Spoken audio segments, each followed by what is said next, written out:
So the main points is I'm gonna be studying UWorld articles, and oh yeah, I guess I could just label that like studying UWorld articles or reading. I don't know, reading/studying. I don't know, fuck it. But y'all can study with me, and we're gonna keep the humanity intact. We're gonna remember empathy. We're gonna remember social issues that are overlooked in the capitalist for-profit medical space here in the West, and increasingly so across the globe wherever capitalist medicine prevails. But yeah, I'm going to PT school, so I am not going to be taking these exams. So there's certain things that I don't necessarily want to be speaking for entirely, but I'm here to still, read and reflect. And I think that's, I just want to keep learning, and I put money towards a subscription, so I want to make sure that I'm studying and making the most of that. Yeah, that's all. And also, being able to do that with my partner. I was itching my leg. I don't know if that was audible. Probably not. Okay, video begin. Actually now. The end of introduction. Bye-bye. Good luck. Peace on earth. Okay, this is the first one I'm doing. I'll do an introduction later and edit it in. So I guess you will have already heard the introduction by the time I do this, and I'm gonna shut up and read now.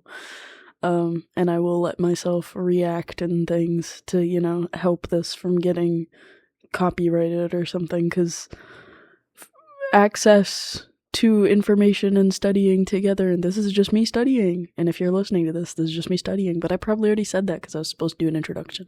I'm so sorry. Okay, this is Histology, Vascular Histology, and today we are also studying with my partner, who is on the iPad studying for their exam. I am muted so they can't hear me. So yeah, Histology, Vascular Histology. Introduction. Blood vessels form a closed network that regulates vascular resistance, delivers oxygen and nutrients, and removes metabolic waste. They are divided into three major types: arteries, capillaries, and veins. See figure 1. Pausing for a sec for the figure, scrolling down. The walls of the arteries and veins are organized into three concentric layers: tunica intima, tunica media, and tunica adventitia. These layers closely resemble the structure and function of the three layers of the heart, creating a seamless system. The relative thickness and cellular composition of each vascular layer vary systematically with vessel type, size, and function. Vascular layers. Tunica intima. The intima is the vascular inner layer, closely resembling the endocardium and connecting seamlessly with it at the junctions with the heart. The intima is composed of the following: a single layer of simple squamous epithelial cells, endothelium, oriented longitudinally along the vessel, such as the rectangular shape of each cell is oriented lengthwise, relative to blood flow. I'm adjusting the mic real quick. 1 sec. I don't know if I will edit this out, but I probably won't, because doing things like this helps us remember the audio, because it's like me being stupid in between, and that helps me remember it, and I'm primarily kind of doing this for me and my partner and whoever else this can help. Yay, but I already said that! Okay, continuing. That must have been so loud, I'm so sorry. Not really, a little bit. The intima is composed of the following. So the second bullet: a thin basement membrane, basal lamina, composed of the type 4 collagen and laminin. A thin subintimal layer composed of loose, fibrofatty connective tissue that supports the endothelial layer. Small blood vessels, nerves, and lymphatics run through this layer. In elastic and large muscular arteries, specifically an additional layer beneath the subintimal layer, the internal elastic lamina is a fenestrated sheet of elastin that separates the intima from the media and regulates the passage of molecules between the layers. It also contributes to the elastic recoil of large arteries. On histologic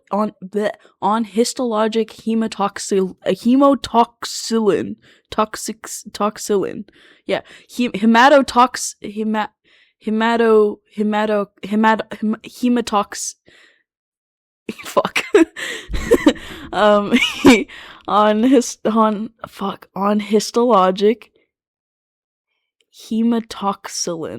hematoxylin, I don't fucking know, and eosin, H and E. I should know how to say this, but everyone always just says H and E staining. I really hope this isn't super loud. Whatever. The internal elastic lamina appears as an undulating bright pink structure. The endothelial layer of the intima provides a smooth surface to allow laminar blood flow and reduce thrombogenicity throughout the cardiovascular system.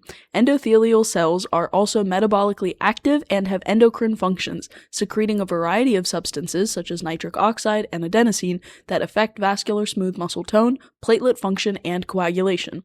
Tunica intima clinical pearls. Atherosclerosis primarily involves the intimal layer of muscular arteries and is triggered by endothelial dysfunction. Progressive insults to the intimal layer, such as hypertension, diabetes mellitus, tobacco use, lead to endothelial injury, increased permeability, allowing low-density lipoproteins to enter the subintimal space and trigger an inflammatory cascade. See Figure 2. Pausing for Figure 2. And for whichever one, I already said this in the introduction, I guess.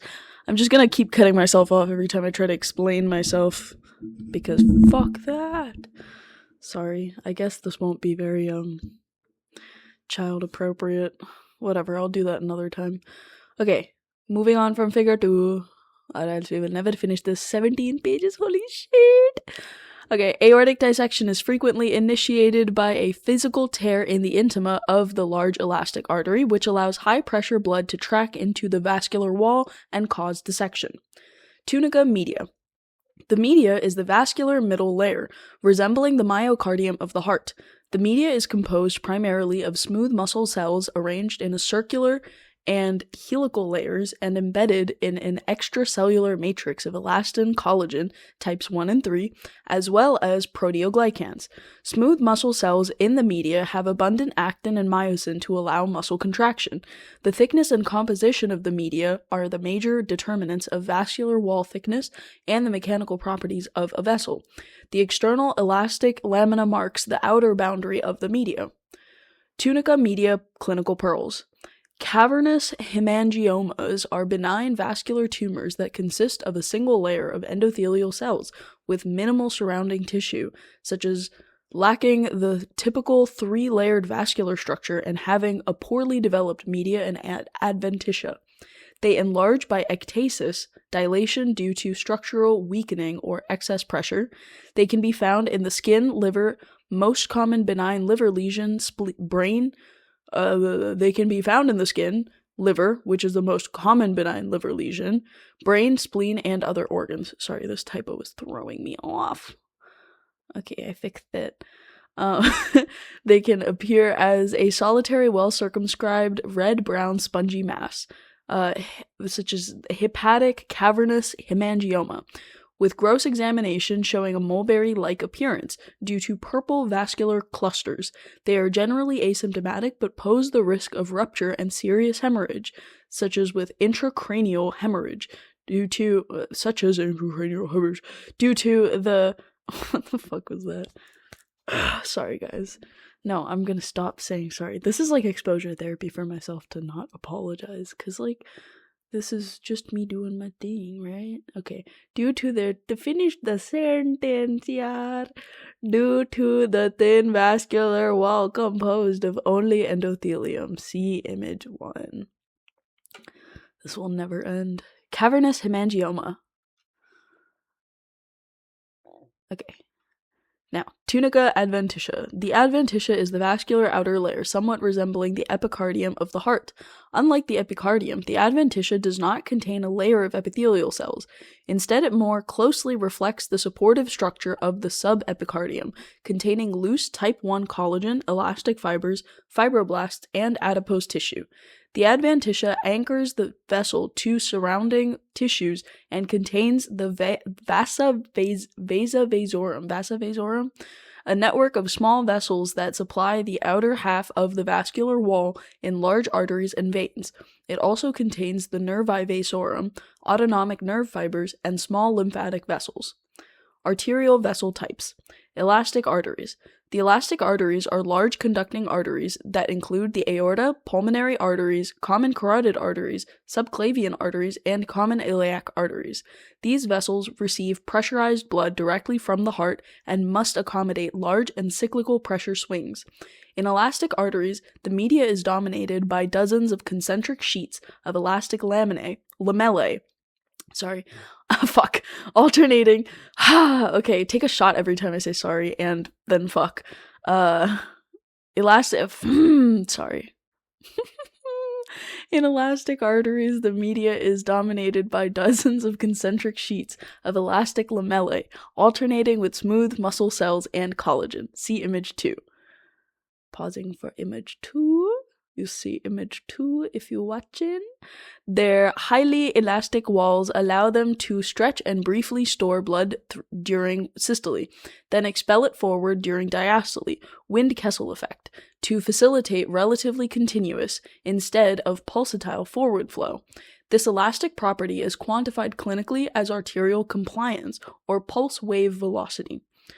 Elastic arterial clinical pearls. Isolated systolic hypertension is common in the elderly and results from age-related stiffening of the large elastic arteries as elastic fibers fatigue and fragment over time. The loss of elastic fiber integrity leads to reduced compliance of the large arteries, increasing pulse pressure and consequently increasing systolic blood pressure without an effect on diastolic blood pressure. See Figure 3. Pausing for Figure 3. I would read all the figures, but that would just add more time, and I'm trying to make this a habitual thing, which I've already said. Probably. Okay, cystic medial degeneration is a histologic pattern seen in the elastic artery media, namely the aorta, characterized by loss of smooth muscle cell nuclei, fragmentation of elastic lamellae, and accumulation of mucopolysaccharides in cyst-like spaces. See image 3. Pausing for image 3. Okay. It predisposes to aortic dissection because it allows pressurized blood to propagate through the vascular wall more easily. Cystic medial degeneration is strongly associated with genetic connective tissue disorders, including Marfan and Ehlers-Danlos syndromes. To a lesser extent, it also occurs with hypertension and normal aging. Muscular arteries. The muscular arteries are large to medium distribution arteries that include the coronary, renal, mesenteric, femoral, and radial arteries. These arteries have thick media of circular smooth muscle that enables active regulation of the lumen diameter and blood flow distribution throughout the body. On H&E staining, both internal and external elastic lamellae appear as distinct wavy pink lines bracketing the media. Muscular artery clinical pearls. I think my family people are back, so I'm going to be slightly quieter and slightly less inappropriate, which is probably a good thing. Okay. Certain types of vasculitis, immune-mediated vascular inflammation, are specific to the muscular arteries, at least in part due to their robust medial layer of smooth muscle. Polyarteritis nodosa typically affects the muscular arteries supplying the kidneys, intestines, nerves, and skin, causing focal necrotizing inflammation of the tunica media. Kawasaki disease causes necrotizing vasculitis, affecting the media and intima of the coronary arteries. Arterioles. Arterioles are small arteries with a diameter ranging from 10 to 100 micrometers.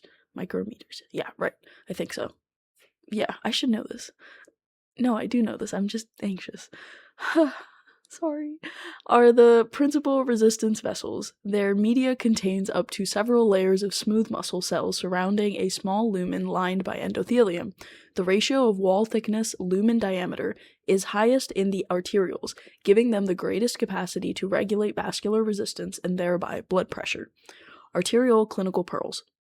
Chronic hypertension places the arterioles under persistent persistent mechanical stress and can lead to hyaline arteriosclerosis, which results from the infiltration of plasma proteins into the intimal layer with resulting smooth muscle cell dysfunction and loss. On histology, hyaline arteriosclerosis demonstrates the accumulation of pink, homogeneous material within the arteriolar walls. Capillaries. The capillaries are the site of molecular exchange between the bloodstream and tissues. The capillary lumen is extremely small, less than 10 micrometers, allowing just enough space for red blood cells to pass through single file, optimizing surface area contact to facilitate gas exchange. The capillary wall is composed almost entirely of tunica intima, with no significant media or adventitia. Scattered pericytes are present just below the basement membrane. These contractile cells help regulate local blood flow and serve as a reservoir of progenitor cells for new vessel formation. Several types of capillaries are specialized for certain parts of the body. Continuous. These capillaries have tight junctions between endothelial cells and have no fenestrations. They allow the diffusion of gases and lipid-soluble molecules across the endothelium, but otherwise have low permeability. They are found in the brain, lungs, heart, muscle, and skin. Fenestrated. These capillaries have transcellular pores in the endothelial cells that in some cases are bridged by a thin diaphragm. They are highly permeable to water and small solutes. They are found in endocrine glands, intestinal villi, and renal glomeruli. Sinusoidal or discontinuous. These capillaries have large gaps between endothelial cells and a discontinuous basement membrane. They allow the passage of blood cells. One sec.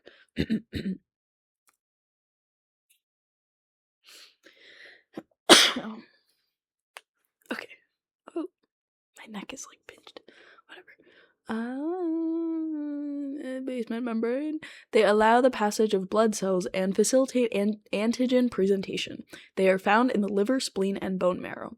Capillary clinical pearls. The blood-brain barrier is formed by continuous capillary endothelial cells joined by tight junctions that are reinforced by astrocyte end feet and pericytes. Oh my god.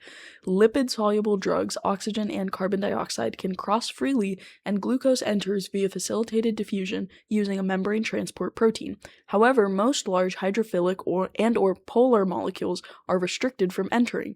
Localized inflammation, such as infection, stroke, can disrupt the blood-brain barrier, allowing the entry of toxins into brain tissue. Venous vessel types. Veins are thin-walled, distensible vessels that return blood to the heart at low pressure. Compared with arteries, veins have, in general, a thicker tunica media with less smooth muscle and fewer elastic fibers, a larger lumen relative to wall thickness, a more prominent adventitia, which is often the thickest layer. Venules. Venules are the smallest veins, diameter less than 1 millimeter. Oh my god. Located after the capillaries, they consist primarily of a tunica intima with no significant tunica media and thin adventitia. The postcapillary venules contribute to the uptake of interstitial fluid and are the primary site of leukocyte emigration to the tissues diapedesis during periods of inflammation. Should I read that sentence again? The postcapillary venules contribute to the uptake of interstitial fluid and are the primary site of leukocyte emigration into the tissues diapedesis during periods of inflammation. Yay! Yay! Medium-sized veins, diameter 1 to 10 millimeters, include most of the veins of the limbs. They consist of a tunica intima and thin tunica media. The tunica adventitia is the thickest layer. Medium-sized veins contain valves that aid blood flow back to the heart. The venous valves consist of 2 semilunar leaflets covered by endothelium with a core of connective tissue and smooth muscle. Large veins. Large veins diameter greater than 10 millimeters include the vena cava. I overthink everything the second the mic is on. Iliac veins, portal vein, hepatic vein, and pulmonary veins. They are highly distensible and in the systemic circulation function as capacitance vessels, storing approximately 65% and up to 90% at times of total blood volume. See figure 4. Not sorry. Figure 4, and like medium-sized veins, large veins, maybe a little, sorry, excuse me. Like medium-sized veins, large veins consist of tunica media and the thin tunica media. What? Oh, yeah. 12 of 17. You got this. Come on. Bruh. Okay. Like medium-sized veins, large veins consist of a tunica intima and thin tunica media, and the tunica adventitia is the thickest layers. Unique to large veins, the tunica adventitia contains longitudinally arranged smooth muscle that assists with vessel contraction and helps mobilize blood for venous return to the heart. Valves are generally absent in the large veins. Vein clinical pearls. Varicose veins can develop due to a combination of venous valve incompetence and prolonged venous hypertension. See image 4. Pausing for image 4. Histologically, varicose veins demonstrate medial smooth muscle hypertrophy in some areas and atrophy in others, as well as focal intimal fibrosis and calcification. Lymphatic vessels. The lymphatic vessels move lymphatic fluid through the body through a low-pressure system that runs parallel to the venous system. Blood capillaries leak small amounts of plasma into the interstitial space, and the lymphatic capillaries help reabsorb this plasma and eventually return it to the venous bloodstream. See figure 5. Posing for figure 5. The thoracic duct is the large lymphatic vessel that drains the left upper body and everything below the diaphragm. The right lymphatic duct drains the right upper body. See figure 6. Pausing for figure 6. Okay. The lymphatic system is also important in immune function, antigen presentation, leukocyte transport, and lipid transport. Chylomicrons. The structure of lymphatic vessels is similar to that of blood vessels with 3 concentric layers of intima, media, and adventitia. The specific structure of these layers varies depending on the size of the lymphatic vessel. Lymphatic capillaries. Lymphatic capillaries are fully sealed at one end, close-ended. They have a tunica intima containing a single layer of overlapping endothelial cells that create flap-like valve openings, allowing inflow of interstitial fluid and immune cells. There is no basement membrane, a minimally developed tunica media, and a thin tunica adventitia. Lymphatic collecting vessels. Lymphatic collecting vessels are larger than capillaries and have a tunica intima with relatively tight endothelial cell junctions. The tunica media is more developed with smooth muscles that contract to facilitate lymphatic flow. Similar to medium-sized veins, these lymphatic vessels also contain intraluminal valves to assist lymphatic flow. Lymphatic trunks. Oh my god. Feels like there's a frog in my throat. Okay. Lymphatic trunks are large lymphatic vessels. Thoracic duct, right lymphatic duct. These...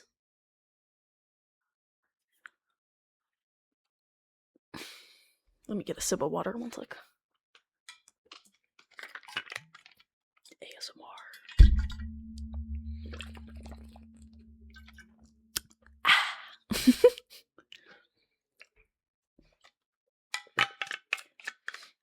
Go, partner studying so hard. Okay. Lymphatic trunks are large lymphatic vessels, thoracic duct, right lymphatic duct, that transport lymphatic fluid through the thorax and drain into the subclavian veins.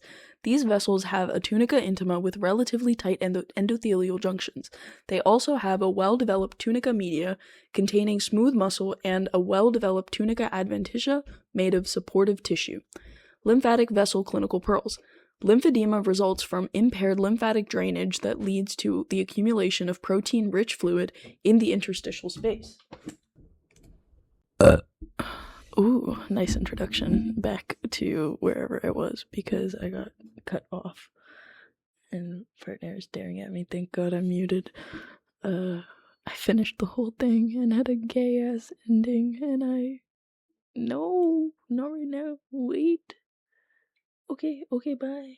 Okay, bye. Okay, bye, bitch. Bye. Okay.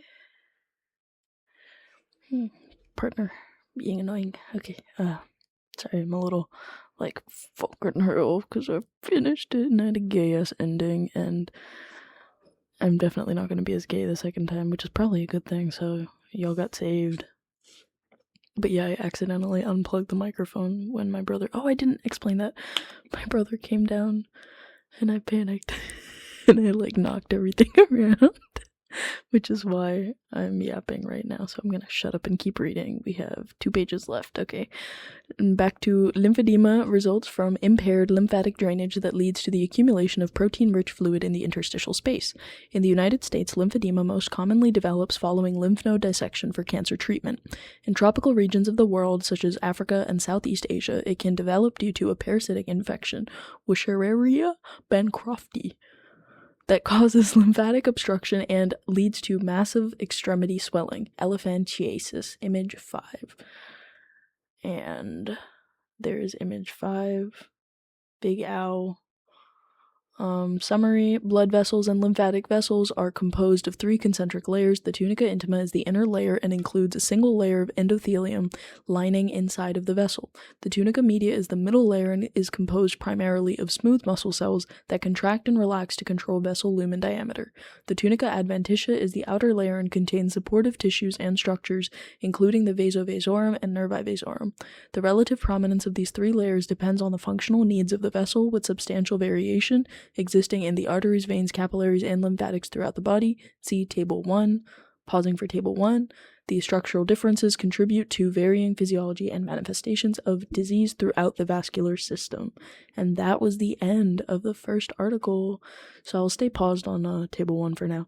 But basically, I was saying initially in my gayness that this is the first of hopefully many, because I want to make a habit of this, which is why I'm not trying to be a perfectionist about it. So sorry, but like not sorry, because at least I'm doing some studying, and at least maybe it's helpful for my partner and potentially other people. I don't know. We'll see.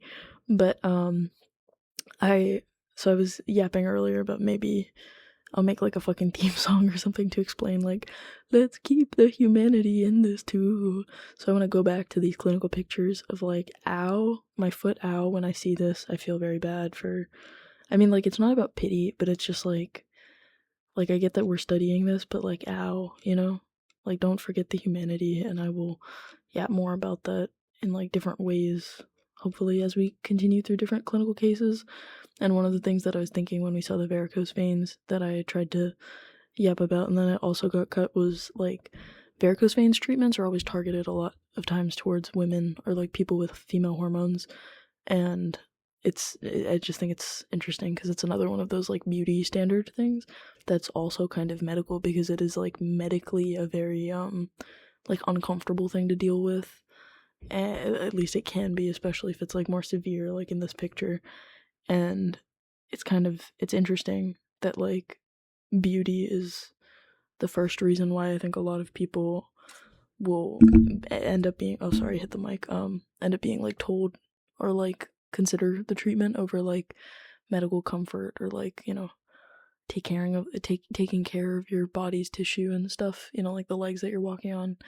And it kind of sucks. It's another one of those complicated issues that's just like everyday people are dealing with it, especially because if you have female hormones, your elastic is stretchier and then ages a certain way compared to male hormone tissue.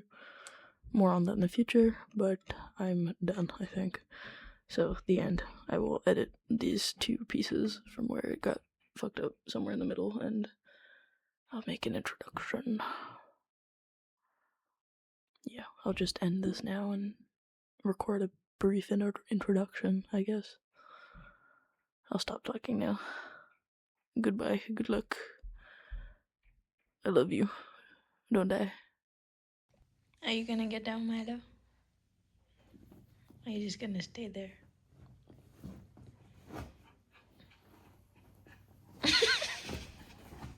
So lazy.